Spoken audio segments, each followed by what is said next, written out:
Sabi pala ni ate, mukhang matapagalan siya sa Maynila. Kasi bigla daw dumami yung racket niya. So, ibig sabihin, hindi lang siya isang linggo mawawala. Oo nga eh.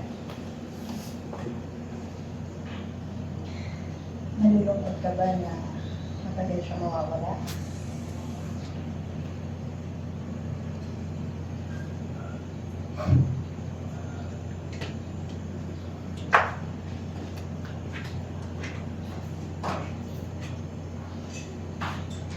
Alam mo, hindi mo naman kailangan maging malungkot eh.